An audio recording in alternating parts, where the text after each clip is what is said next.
Hello बच्चों, कैसे हो? ठीक हो? आज तो मौसम भी अच्छा हो रहा है, अच्छा खासा आपको भी इंजॉय करने के लिए मिल रहा होगा। खूब पकौड़े और चाय वाय लो, इंजॉय करो क्योंकि बारिश वारिश का मौसम हो रहा है।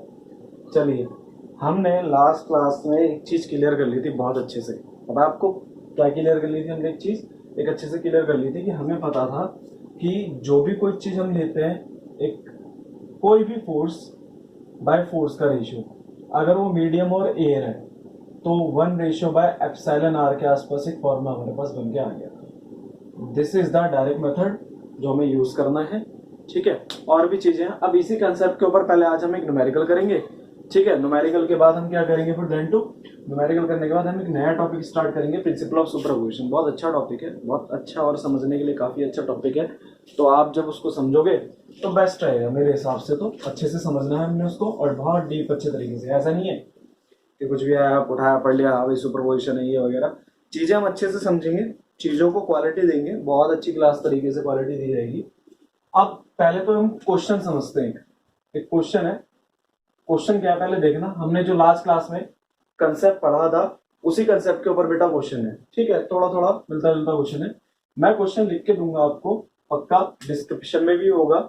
और साथ साथ ये क्वेश्चन आपको, क्वेश्चन जो मैं क्वेश्चन पेपर बनाऊंगा या फिर असाइनमेंट जिसको हम कहेंगे, वो भी होगा। उसमें भी आपको ये चीज मिल जाएगी इजिली। ठीक है, तो जरा ध्यान से देखना है क्या क्वेश्चन। क्वेश्चन ये कह रहा है कि दो मेरे पास चार्जेस है, एक Q1 और एक Q2। और ध्यान से समझना, मेरे पास दो चार्जेस है Q1 एंड Q2। वैल्यू हमें गिवन नहीं है, जनरली इनको कंसेप्चुअल न्यूमेरिकल्स के तौर पे कहा जाता है। मेरे पास दो चार्जेस है Q1 और एक Q2। ठीक है बेटा, इनके बीच में एक डिस्टेंस 1 मीटर का हमें गिवन था। कब? जब ये एयर में थे। किसमें थे बेटा? मीडियम जब था वो एयर था। क्या मीडियम था बेटा? एयर था। बात समझ में? एयर, वैक्यूम, फ्री स्पेस के लिए आपको पता परमिटिविटी एप्सिलॉन नॉट होती है। क्लियर है? अब इसके बाद क्या है, इसी कंडीशन के साथ यही दो चार्जेस हमारे थे। ठीक है, यही दो चार्जेस थे। और इस समय पे याद रखना, इस समय पे जो इनके ऊपर लगने वाला फोर्स है वो हमने मान लिया F न्यूटन। या आप मान सकते हो, बाद में भी हम मान लेंगे, लेकिन अभी हमने ऐसे ही अपनी सहूलियत के लिए मान लिया। अब इसके बाद क्या हुआ, उसने कहा सेकंड कंडीशन। कौन सी कंडीशन? सेकंड कंडीशन में ये कहा गया, जरा ध्यान से समझना। सेकंड कंडीशन में क्या कहा गया कि अगेन टू चार्जेस है Q1 और Q2। यही दो चार्जेस हमने लिए और इनको एक r डिस्टेंस से सेपरेट करा। या हम अभी डिस्टेंस नहीं मार रहे, बस हमने सेपरेट कर लिया, r हम अपनी तरफ से कह रहे हैं। ठीक है बेटा, लेकिन करा ऐसे में जिस मीडियम की relative permittivity, what is this? Relative permittivity 16 थी। क्या थी बेटे? 16 थी। तो आप ये बताइए कि ये दोनों चार्जेस कितने डिस्टेंस पे सिचुएट रहे होंगे ताकि इन दोनों कंडीशन पे फोर्स रिमेन सेम रहे। मैं दोबारा क्वेश्चन रिपीट कर देता हूं, कोई ऐसी बड़ी बात नहीं है। कि हमने दो चार्जेस लिए Q1 एंड Q2 और इनके बीच का एक डिस्टेंस था 1 मीटर। ठीक है, उस समय पे लगने वाला फोर्स क्या था? F Newton. और उस टाइम पे मीडियम क्या था बेटा? एयर था। सेकंड कंडीशन में हमने क्या करा, सेकंड कंडीशन के अंदर हमारे पास दो चार्जेस थे, Q1 एंड Q2 चार्जेस थे, बहुत अच्छे समझना। लेकिन मीडियम हमारा अगर अलग अलग आ गया और चेंज हो गया, और अगला मीडियम जो था उसकी रिलेटिव परमिटिविटी हमें गिवन थी, क्या थी बेटा? 16। Is that clear? बहुत अच्छे समझ में आ रहा होगा, मुझे पता है। अब आप ये बताइए कि कितने डिस्टेंस से सेपरेट करा गया है। क्या पूछा मैंने भाई? इधर देखो, ये कितने डिस्टेंस से सेपरेट करा गया है बेटे कि इस समय पे लगने वाला फोर्स और इस समय पे लगने वाला फोर्स रिमेन सेम रहे। यानी कि हमने सेकंड कंडीशन के अंदर डिस्टेंस निकालना है। क्या निकालना है बेटे? डिस्टेंस निकालना है। समझ नहीं बात? मैं डिटेल भी समझाऊंगा, एक शॉर्ट तरीका भी, शॉर्ट मैंने लास्ट आपको बना के दिया था। डिटेल भी आप समझ लीजिए, अच्छे से समझ लेना। देखो ध्यान से, डिटेल का तरीका क्या है, डिटेल की कंडीशन समझना बेटे। कंडीशन क्या है पहले डिटेल समझाते हैं। हमने मान लिया कि हमने एज्यूम हमने करा। ठीक है बेटे, क्या एज्यूम करा कि इस समय पे लगने वाला जो फोर्स है वो 1/4πε0 because of this the medium of air. ठीक है, Q1 Q2 अपॉन में आर स्क्वायर, इसको R1 मान लेते हैं। This is R1, this is our R2।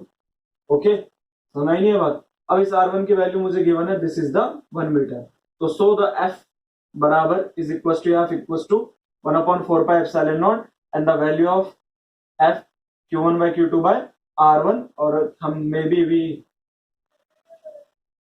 हम इसे कह सकते हैं 1/4πε Q1 Q2 अपॉन में 1 का स्क्वायर। Is that clear? चलिए अब देखते हैं आगे। ये तो पहली कंडीशन थी। सेकंड कंडीशन, मैंने सेकंड कंडीशन देखी। सेकंड कंडीशन पे क्या था कि जो फोर्स था वो था 1/4 pi epsilon naught epsilon R. Last class में हमने पढ़ा था कि जब परमिटिविटी मीडियम हो तो उसकी जगह एप्सिलॉन एम लगाते हैं हम। तो आप पहले ऐसे समझ लो, अगर आपको थोड़ा डायरेक्ट स्टेप लग रहा है तो यहाँ पहले आएगा एप्सिलॉन एम, और चार्जेस सेम है, बस हमें डिस्टेंस पता करना है कि डिस्टेंस कितना है, 8। अब एप्सिलॉन एम की जो वैल्यू है वो तो हमें इतनी आसानी से मिलती है नहीं, मैंने आपको पहले भी समझाया था, माइक्रोस्कोपिक प्रॉपर्टीज हो जाती हैं। तो हम एप्सिलॉन आर एप्सिलॉन नॉट की कंडीशन में लिख लेते हैं, और एप्सिलॉन आर की वैल्यू गिवन है 16। तो F is equal to 1/s को आप F डैश मान लीजिए, 1/4 पाई एप्सिलॉन नॉट इंटू 1/16, क्योंकि एप्सिलॉन आर की वैल्यू क्या 1/16, ये ऐसे लिख लीजिए आप, epsilon naught epsilon R Q1/Q2 upon में R2 स्क्वायर। ठीक है, बात समझ में आई। अब ये आ गया, अब हमें एप्सिलॉन आर की वैल्यू रख देनी है यहाँ पर, तो 1/4 पाई एप्सिलॉन नॉट इंटू में 1/16 मल्टीप्लाई Q1/Q2 अपॉन में R2। Is that clear? This is our second equation. अब ये बोला गया है कि आप ये डिस्टेंस फाइंड आउट कीजिए कि अगर ये दोनों फोर्सेस आपस में क्या है, सेम। अगर F डैश और F सेम है तो मुझे तो अनइक्वल रख देना चाहिए। तो from equation first and second, पहली और दूसरी से, फर्स्ट एंड सेकंड दोनों इक्वेशन से अगर मैं रख देता हूं तो देखो 1/4 pi epsilon naught 1/16 multiply by Q1/Q2 upon में R2 square is equal to ये वाली value 1/4 pi epsilon naught into Q1/Q2 upon में 1 का स्क्वायर तो 1 रहेगा। Q1 Q2 से बेटा ये दोनों प्रोडक्ट कैंसिल हुआ, 1/4 पाई एप्सिलॉन से 1/4 पाई एप्सिलॉन कैंसिल हो गया। हमारे पास जो वैल्यू बची है, बहुत सोच समझ के देखना, हमारे पास वैल्यू बची है क्या, क्या वैल्यू बच रही है हमारे पास कि 1/16 इज इक्वल टू, इधर ये मल्टीप्लाई में चला जाएगा, 1 बचेगा तो R2 का स्क्वायर। ठीक है बेटे, और R2 का स्क्वायर बराबर 1/16 हम कह सकते हैं, और R2 की वैल्यू हम लिख सकते हैं अंडर रूट 1/16। क्या लिख सकते हैं 1/16। क्लियर है बेटा, रूट में। अब 1/16 को हम निकालेंगे तो 1/4 आ जाएगा, इसको डिवाइड करेंगे तो it may be equal to 0.25 metre. ठीक है, इज दैट क्लियर और नॉट? तो ये बड़ा सिंपल था, मैं दोबारा रिपीट कर देता हूँ एक बारी आपको कि पहले हमारे पास जो कंडीशन थी वो एक ही कंडीशन थी, उसमें हमें 1 मीटर के डिस्टेंस पे वैल्यूज दे रखी थी और फोर्सेज ये दे रखे थे। क्लियर है बेटा?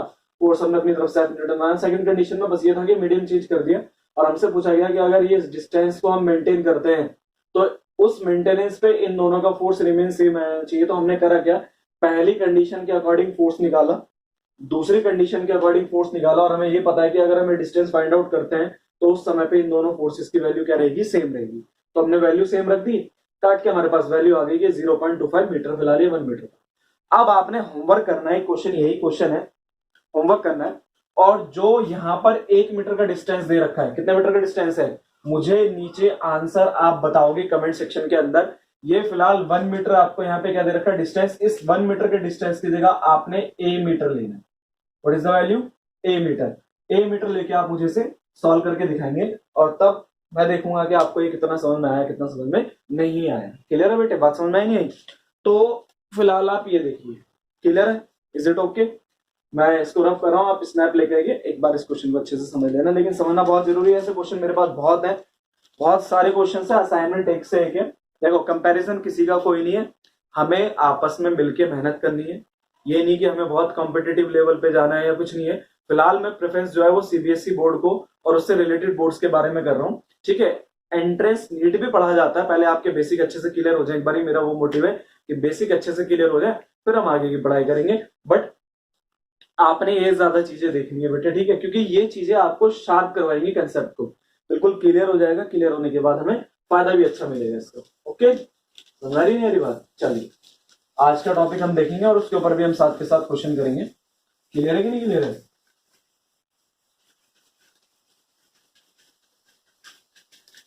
चलिए देखते हैं टॉपिक क्या है। The topic is principal of superposition. What is the topic? Principal of superposition. बहुत प्यार से समझते प्रिंसिपल ऑफ सुपरपोजिशन को, तसल्ली से, बहुत प्यार से। देखो मैं थोड़े से एग्जांपल ऐसे लेता हूँ, ये मत कहना कि सर आप हमेशा एग्जांपल अग्रेसिव से ले लेते हो। देखो भाई, मान लो कि एक क्लास में 20 बच्चे बैठे हुए हैं, प्रिंसिपल ऑफ सुपरपोजिशन को भी हटा देते हैं, पहले हम एक थोड़ा सा एक्सपेरिमेंट करते हैं ताकि आपको भी अच्छे समझ में आ जाए और क्लियर बहुत अच्छे से हो। ठीक है, थोड़ा सा समझने की कोशिश करेंगे। क्लियर है बेटे? चलिए देखते हैं क्या है कि एक क्लास में 20 बच्चे बैठे हुए हैं, 20 बच्चों में से एक बच्चे के ऊपर 19 के 19 बच्चों ने क्या करा, दो दो मुक्के मारे। क्या मारे? दो दो मुक्के, या फिर आप कह सकते हो दो दो झापड़ मारे। ठीक है कि नहीं है भाई? अपनी क्लास में जाके ऐसा मत करना बिल्कुल भी। ठीक है, ये तो मैं बस आपको एक एग्जांपल दे रहा हूं ताकि प्रिंसिपल ऑफ सुपरपोजिशन अच्छे से क्लियर हो जाए। ठीक है कि नहीं है? कि यानी कि क्लास में 20 बच्चे बैठे हुए हैं, 20 में से 19 ने एक बच्चे के ऊपर क्या है, ठीक है, दो दो झापड़, दो दो मुक्के मारे, हम दो दो झापड़ ले लेते हैं, तो कुल मिला के 38 झापड़ हो गया। आपको ही पता, मुझे पता, कैलकुलेट भी हमने कर लिया। अब क्या है, अगर मैं उस बच्चे से पूछता हूं कि हाँ भाई तेरे ऊपर नेट फोर्स कितना लगा है, तो वो क्या जवाब देगा? वो यही कहेगा ना कि 19 बच्चों ने जितना फोर्स मेरे ऊपर लगाया वही क्या है, नेट फोर्स। यानी कि उसने क्या करा, नेट फोर्स को निकालने के लिए सारे बच्चों के फोर्सेस का क्या कर दिया, सम कर दिया। This is the principle of superposition. यानी कि ये कहता है प्रिंसिपल ऑफ सुपरपोजिशन, जो हम इस वे में समझ रहे हैं। ठीक है, लेकिन आपने करा क्या होगा? अब आप कहोगे सर ये तो बहुत आपने एग्जांपल दिया, थोड़ा क्लियर नहीं हुआ। तो एक बात मैं क्लियर पहले, इससे पहले ही कर दूं कि होता क्या है कि आपने जो मारे होंगे आप तो बगैर देखे बजा दोगे। कोई मुंह पे पड़ रहा है, किसी के यहाँ पड़ रहा है, किसी के कहीं पड़ रहा है, आप तो ऐसी पीट दोगे किसी को भी। लेकिन प्रिंसिपल ऑफ सुपरपोजिशन को हम क्यों इतना महत्व देते हैं, उसकी एक सबसे बड़ा जो बेनिफिशियल बात यह है, बेनिफिट हमारे पास है कि वो वेक्टर सम का इस्तेमाल करता है। और जो भी हमने एग्जांपल लिया है वो सम किसका था बेटा? हमारा एल्जेब्रिक सम था। कैसा सम था? एल्जेब्रिक। तो वेक्टर सम और एल्जेब्रिक सम दोनों में बहुत बड़ा डिफरेंस होता है, और दोनों ही डिफरेंस को हमने देखना होता है, क्योंकि वेक्टर सम के साथ हम डायरेक्शंस का इस्तेमाल बहुत अच्छे से करते हैं, और लेकिन हम एल्जेब्रिक सम की जब बात करते हैं तो एल्जेब्रिक सम को हम जनरली वैसे ही जोड़ लेते हैं। बात समझ में आई नहीं आई? तो अब क्या है, आपने ये समझा प्रिंसिपल ऑफ सुपरपोजिशन को। तो हम एक एग्जांपल से समझते हैं।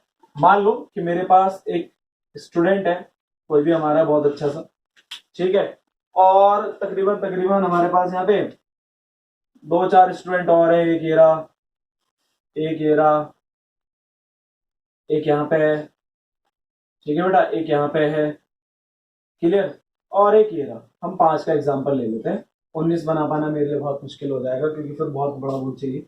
अब इसने इसको 2 बार हिट करा, इसने इसको 2 बार हिट करा, इसने इसको 2 बार हिट करा, इसने इसको 2 बार हिट करा, इसने इसको 2 बार हिट करा, और लास्ट में जो रिजल्ट हुआ, इसकी हालत तो भैया ऐसी हो गई, बाल ये रहे इसके, आंखें ये रही, और इस पे तकरीबन तकरीबन जो टोटल हिट हुए हैं वो हिट हुए 2 2 4 2 5 2 6, ठीक है, कितना हुआ बेटा? 2 2 4 2 6 2 8 और 2 10 हिट, टोटल 10 हिट्स इसको लगे, यानी कि 10 झापड़े 10 मुक्के लगे। तो इसकी ऐसी हालत हो गई। ठीक है, तो आपने समझना है, बहुत अच्छे से समझना है क्या बेटा, ध्यान देना है इस चीज को कि बेसिकली अब यहाँ पे एक प्रिंसिपल ऑफ सुपरपोजिशन में अभी यहाँ पे आपको एक चीज देखने को मिल रही होगी बहुत क्लियर, कि यहाँ पे डायरेक्शन का यूज नहीं है। There is no direction. हो सकता है इसके यहाँ मार रहा, हो सकता है इसके सर पे मार रहा, हो सकता है आंख पे मार दे, आंख मार दे तो आंख तो ऐसी हो जाएगी इसकी बेचारे की। तो नहीं है बात। तो जनरली क्या है कि हो सकता है बहुत सारी चीजें हो जाए, तो आपने उस चीज को जरा ध्यान देना है। तो यहाँ डायरेक्शन नहीं है, ये हमारा बना एल्जेब्रिक सम। हम जब ये जोड़ेंगे और ये हिट्स निकालेंगे काउंट करके तो एल्जेब्रिक सम है, लेकिन principal of superposition algebraic sum को नहीं मानता। वो ये कहता है कि आपकी डायरेक्शन होनी चाहिए। अब यहाँ पे एक पॉइंट बनता है मेरे हिसाब से, तो प्रिंसिपल ऑफ सुपरपोजिशन ये पढ़ाया जाता है कि the net force on charges या on any charge is equal to sum of force exerted by all charges, ये कहा जाता है। लेकिन मेरा मानना है कि प्रिंसिपल ऑफ सुपरपोजिशन ने हमें बहुत पहली चीज दी, हमें बताया कि आपको डायरेक्शन का यूज करना है। किसका यूज करना बेटे? डायरेक्शन का। मेन कंसेप्ट डायरेक्शन है प्रिंसिपल ऑफ सुपरपोजिशन के अंदर, क्योंकि वो सीख लिया तो आज ही आप देखोगे कि क्वेश्चन ऐसे निकलते हैं। बात समझ में नहीं? वो सीखना बहुत जरूरी है, ठीक है कि नहीं है? तो अब यहाँ पे क्या कहा गया प्रिंसिपल ऑफ सुपरपोजिशन में कि आप सम तो करो, कोई दिक्कत नहीं है, ये तो हम भी जानते हैं, हम सम करते हैं भाई, सब चीजों का हमें कुछ सॉल्यूशन निकालना है, जोड़ निकालना है तो हम सम ही करेंगे। लेकिन करो कैसा? Vector sum. कैसा सम? Vector sum. तो पहले मैं इसकी डेफिनेशन लिखता हूं, फिर मैं इसको अच्छे से आपको एक्सप्लेन करके समझाऊंगा विद एग्जांपल के साथ। तो according to the principle of superposition, principle of superposition, the net force on a charge, the net force on a charge, ठीक है, यानी कि मेरे पास, मैं साथ साथ एग्जांपल भी दे देता हूं, मेरे पास कोई एक टेस्ट चार्ज है। टेस्ट चार्ज के बारे में हम जानेंगे, टेस्ट चार्ज होता क्या है। एक मेरे पास Q1, एक Q2, इसी तरीके से अदर फर्दर और n टाइप्स तक है। कितने टाइप्स तक है बेटा? n टाइप्स तक, यहां तक कहीं Qn टाइप्स तक। क्लियर है? तो होगा क्या, यानी कि according to the principle of superposition the net force, इस एक चार्ज के ऊपर इन सब का नेट फोर्स, ठीक है, is equal to the sum of, कैसा सम? Vector sum. ये इसके बिना डेफिनेशन में या फिर प्रिंसिपल ऑफ सुपरपोजिशन में आपको पहली बात तो नंबर नहीं मिलेंगे। This is the technical term, और टेक्निकल टर्म बहुत ज्यादा यूज करी जाती है जब आपको ये पढ़ाया जाता है, या फिर और इसी के ज्यादा मार्क्स होते हैं। आपने ध्यान रखना है, टेक्निकल टर्म्स के ज्यादा मार्क्स लिए जाते हैं, तो आपको टेक्निकल टर्म को ज्यादा देखना है, क्योंकि यही तो चीज है इसमें सीखने के लिए। ठीक है, according to the principle of superposition the net force on a charge is equal to the vector sum, क्या बेटा? वेक्टर सम, ठीक है, of force exerted by individual charges. कैसे चार्जेस? Individual charges. यानी कि अगर मैं सीधी सीधी सी भाषा में लिखूं तो मैं कह सकता हूं, क्या कह सकता हूं कि F net in vector form is equal to F naught one, यानी कि नॉट वन ये नॉट है, plus F naught two plus F naught three plus F naught four and plus dot dot dot F naught N तक, सोन N times तक ये जाएगा। This is the basic of principle of superposition. पर मैंने भी आपको कहा कि direction, direction, what about the direction? Main तो डायरेक्शन है। मेन क्या है? मेन है डायरेक्शन। क्या बेटा? डायरेक्शन। इसे हमें समझना है, बात समझ में नहीं, इसे समझना है कि प्रिंसिपल ऑफ सुपरपोजिशन क्यों डायरेक्शन का इस्तेमाल चाहता था। हम बड़े प्यार से समझ सकते हैं। एक बात याद रखना, मैं एक कंसेप्ट आपको हिंदी में बना के दे रहा हूं, हमेशा याद रखना है, इस चीज को याद रखना, ठीक है, इस कंसेप्ट को कि हमेशा याद रखना है, ठीक है। ऐसे आप अच्छे से समझ लोगे, क्योंकि न्यूमेरिकल कंसेप्ट है तो इंग्लिश में लिखने में कोई, हिंदी या इंग्लिश का कोई फर्क नहीं पड़ता, कोई मतलब ही नहीं बनता, तो हम जैसे मर्जी अपनी लैंग्वेज में याद रखने के लिए लिख सकते हैं, ठीक है। तो हमेशा याद रखना है कि जो फोर्स अपोजिट डायरेक्शन से होंगे, जो फोर्स अपोजिट डायरेक्शन में होंगे,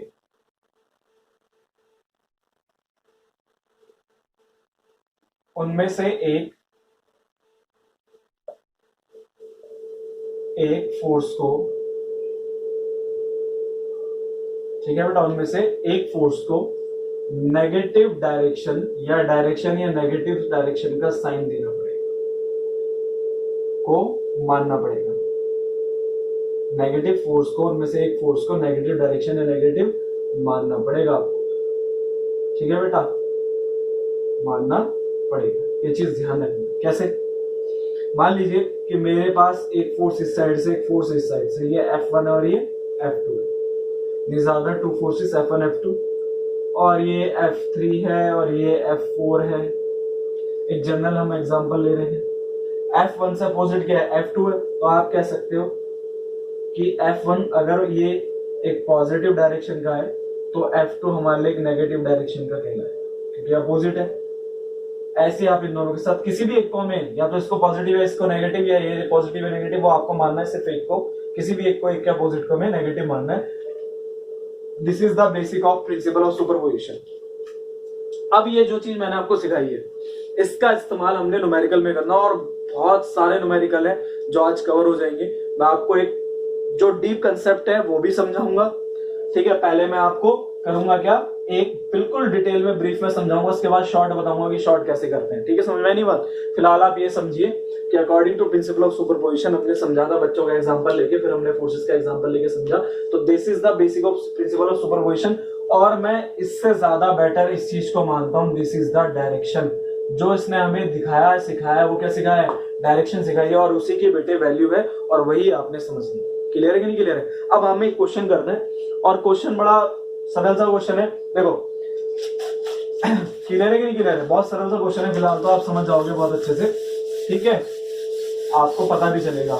एनसीईआरटी आप लेके बैठा करिए, क्योंकि देखो मेरे को पढ़ाते पढ़ाते टाइम हो चुका है, मेरे को एनसीईआरटी का एक क्वेश्चन वगैरह सारी चीजें याद रहती हैं, तो मैं क्वेश्चन नहीं पढ़ता हूँ, ऐसे ही आपको बता देता हूँ। तो आज घर पे जाके आपने एनसीईआरटी का क्वेश्चन 1.6 1.5 आपने दोनों ही चेक करने, 1.5 1.6 आप चेक करोगे तो वहां एक क्वेश्चन है कि एक स्क्वायर है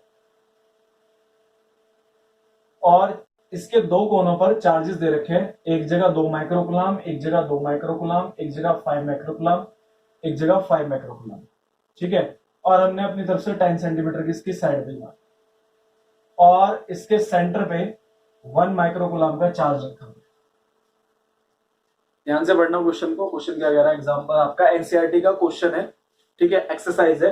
क्वेश्चन में कहा गया 4 चार्जेस हैं, 2 माइक्रोकुलाम के 2 हैं, 4 माइक्रोकुलाम के 2 हैं, और याद रखें 1 माइक्रोकुलाम इज इक्वल टू 1 10 की पावर, या फिर आप ऐसे लिख सकते हैं 10 की पावर -6 कूलम।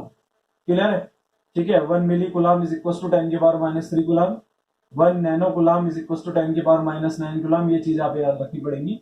1 पीको कुलाम जो हो गया, मान लीजिए 1 पीको कुलाम आ गया तो 10 की पावर -12 कुलाम, ये चीज याद रखना। तो क्वेश्चन पे फोकस करते हैं कि हमारे पास 4 चार्जेस है, 2 2 माइक्रोकुलाम के 2 है, 5 के। उन्होंने ऐसे बोला है, क्वेश्चन में रखा है, तो मैंने अपनी तरफ से सवाल बनाया है, ये फिगर मैंने अपनी तरफ से बनाया, लेकिन क्वेश्चन में ये कहा गया है एनसीईआरटी के अंदर कि 2 2 माइक्रोकुलाम के चार्ज हैं, 5 5 माइक्रोकुलाम के, जो कॉर्नर्स पे रखे हुए हैं। कहां पर? अब कॉर्नर्स पे ऐसे भी रख सकते थे, उन्होंने ये नहीं कहा है कि ऐसे रखने हैं, उन्होंने कहा ही नहीं कि आपने कैसे भी रखने हैं, उन्होंने बस ये कहा है कि स्क्वायर के सारे एजिस पे, यानी कि जो कॉर्नर एजिस होते हैं उस पे, यानी कि कॉर्नर ऑफ एजिस पे क्या रखे हुए हैं, चार्जेस रखे हुए हैं। तो मैंने अपने हिसाब से ऐसे ऐसे और ऐसे, और सेंटर में 1 माइक्रोकुलाम का चार्ज रखा। अब उसने बोला है कि आप ये बताओ what is the net force on 1 microcoulomb by these 4 charges. Is it clear? तो बड़ा सिंपल है, अभी मैंने आपको सिखाया। चलो वैसे तो हम डिटेल पढ़ते हैं, फिर डायरेक्ट भी देखेंगे। अब आपको पता होगा this is the a√2/2 side, and this is also a√2/2 side, and this is also a/2/2 side। सारी साइड इसकी सेम है, सारी साइड क्या है, सेम है। ये साइड है, जितना डिस्टेंस है सेम। यहां से लगने वाला फोर्स और यहां से लगने वाला चार्ज, जो फोर्स लगा रहा है वो दोनों सेम लगा रहे हैं, तो मैं यहां से लगने वाला F1 और इसको F2 मान लेता हूं। ऐसे ही ये F3 और ये आपका F4 हो जाएगा।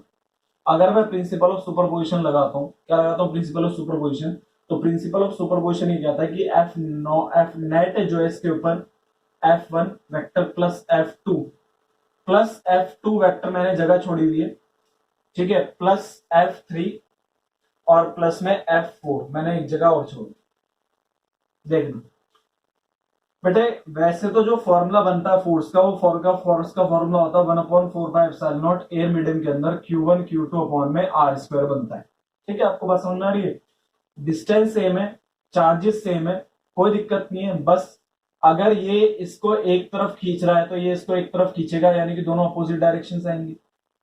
हाँ है ना, बात समझ रहे हैं? दोनों क्या आएंगे, अपोजिट डायरेक्शन आएंगे। अगर आप देखना चाहोगे तो क्लियर है कि नहीं क्लियर है? दोनों जब अपोजिट से आएंगे तो मैं इसको एक को नेगेटिव मान सकता हूँ, ऐसे ही इसको भी मैं एक को नेगेटिव मान सकता हूँ। जब नेगेटिव कैंसिल हो जाएंगे और दोनों इक्वल अमाउंट के ये भी, तो आपके पास नेट फोर्स क्या आ जाएगा, 0 हो जाएगा।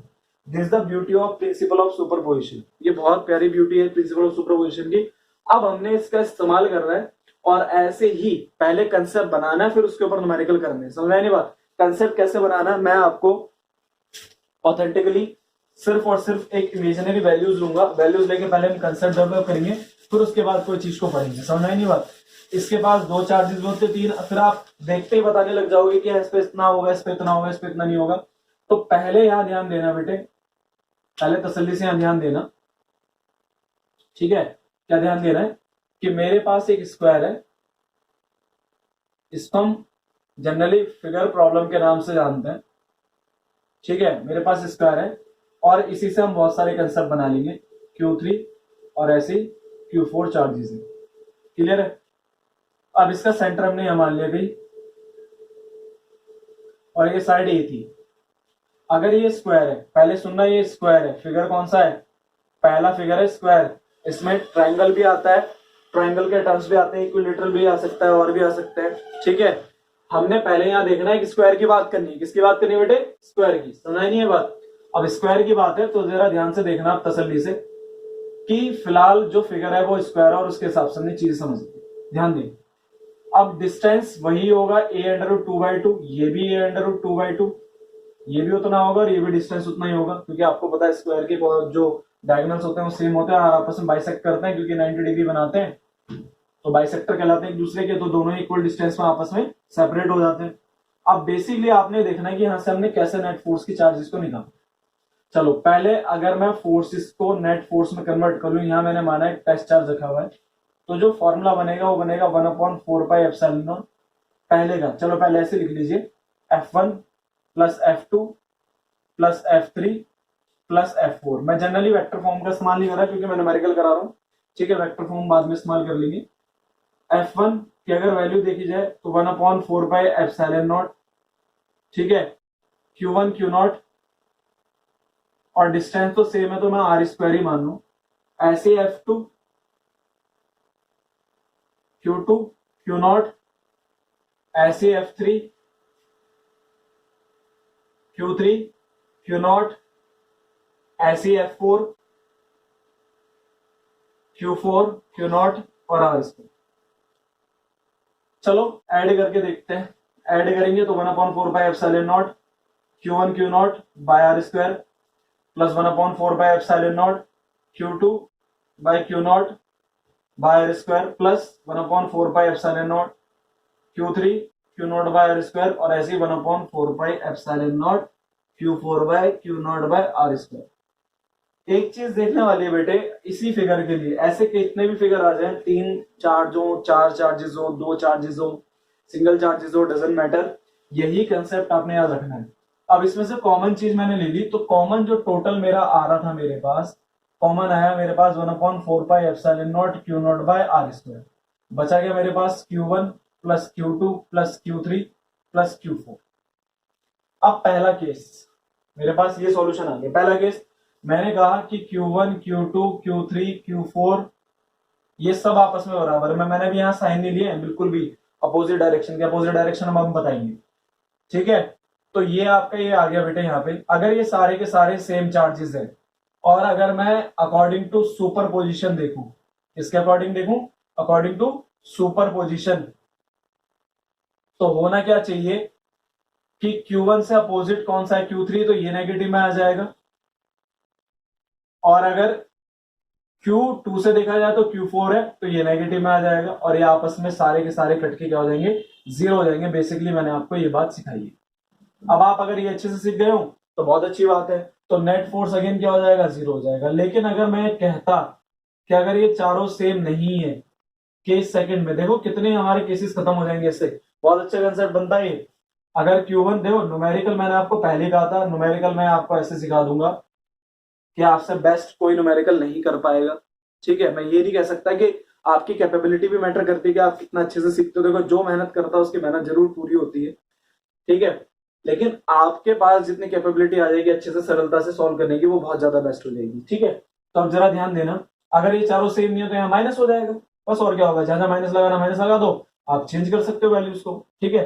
फिर यहाँ ये कैसा दिखेगा नेट फोर्स, फिर नेट फोर्स की वैल्यू दिखेगी 1/4πε0 Q0 बाय r²। और यहां बचेगा एक, मान लो Q1 प्लस का, Q2 प्लस का, minus Q3 minus Q4 according to principle of superposition. बात समझ में आई नहीं आई? तो अब मैं कुछ क्वेश्चंस दे रहा हूं आपको होमवर्क के लिए, होमवर्क जरूर करा करो बेटा। मेरे पास 3 चार्जेस है, Q1, यहाँ पे Q2 और यहाँ Q3 है। तो आपने इसके सेंटर पे बताना है,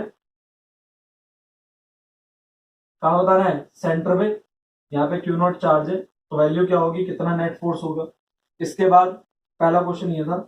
दूसरा क्वेश्चन देखिए आप, दूसरे क्वेश्चन में हमने इस तरीके से अब चार्जेस ही इसकी जगह वैल्यू ले ली, सीधा सीधा 2 माइक्रोकूलम, 2 माइक्रोकूलम और साइड इसकी 5 सेंटीमीटर की। या आप ऐसे ना लेकर के यहाँ 2 माइक्रोकूलम ले लीजिए।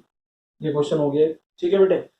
मुझे कमेंट सेक्शन में आप आंसर जरूर बताएंगे, आंसर बताना बहुत ज्यादा नेसेसरी है, ठीक है कि नहीं है। ये क्वेश्चन चल रहे हैं, आपको मैं बहुत सारा होमवर्क दे रहा हूँ, ठीक है। आप 2 दिन लगा के आराम से तसल्ली से निकालिए। दोबारा से तीसरा क्वेश्चन देखिए, अगेन स्क्वायर, ठीक है, 5 माइक्रोकूलम एंड 5 माइक्रोकुलम, और यहाँ पे आपका क्यू नॉट। ठीक है, साइड आप ए सेंटीमीटर ले सकते हो, मीटर ले सकते हो। चौथा,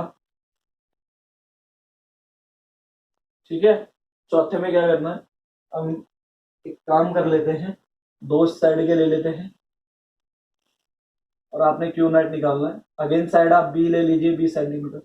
तो ये क्वेश्चंस आपने आज करके मुझे दिखाने हैं अच्छे से, ठीक है कि नहीं है बेटे? क्वेश्चन तसल्ली से आप मुझे करके दिखाओगे और अच्छे से समझाओगे कि सर ये आंसर इस तरीके से है। पहली बात, मेरे हिसाब से आपको कंसेप्ट क्लियर हो जाना चाहिए। देखो, मैं ये चाहता हूं आप पहले, देखो हमने पहले क्लियरली एडवांस ना सीख करके हमने बेसिक सीखा और फिर हम एडवांस पे आ गए।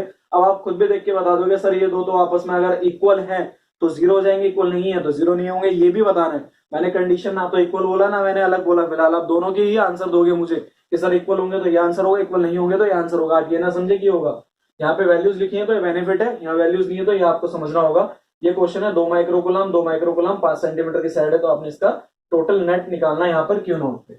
ठीक है, ये बात समझनी है आपने ध्यान से, और इतनी चीजें आप मुझे करके दिखाएंगे। हम फिर आगे थोड़ा थोड़ा टॉपिक खिसकाते रहेंगे, ऐसा नहीं है कि हम नहीं पढ़ाएंगे, टॉपिक चलता रहेगा। आपका कोर्स भी रनिंग में है, कोशिश ये करेंगे कि आपको जो है प्रॉब्लम ना आए। क्लियर है?